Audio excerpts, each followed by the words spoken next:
Méditation du 1er août, le détour. Lorsque le Pharaon laissa partir le peuple, Dieu ne le conduisit point par le chemin du pays des Philistins, quoique le plus proche, car Dieu disait, le peuple pourrait avoir du regret en voyant la guerre et retourner en Égypte. Mais Dieu fit faire un détour au peuple par le chemin du désert vers la mer des Jonques. Exode 13, versets 17 à 18.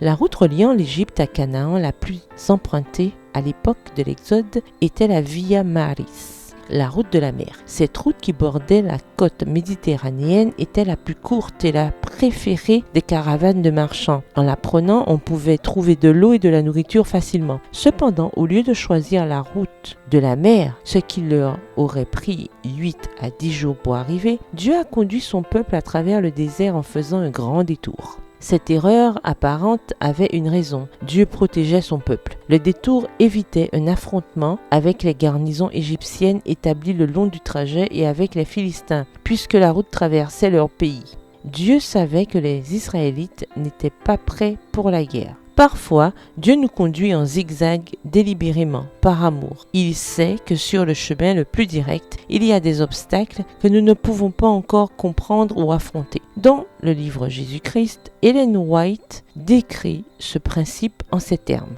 Dieu ne conduit jamais ses enfants autrement qu'il ne voudrait l'être s'ils pouvaient voir la fin dès le commencement et apercevoir la gloire du dessein qu'ils servent en qualité de collaborateurs de Dieu. Cet extrait se trouve dans le livre Jésus-Christ au chapitre 22 à la page 189. Il faut bien sûr du temps pour comprendre la splendeur des plans de Dieu. Nous avons besoin que la poussière se décante pour pouvoir voir avec clarté. Cela peut prendre des années. Nous ne comprendrons certains plans et projets qu'au ciel. En attendant, nous devons faire confiance au guide. Il se peut que votre désert comporte la déception et la solitude.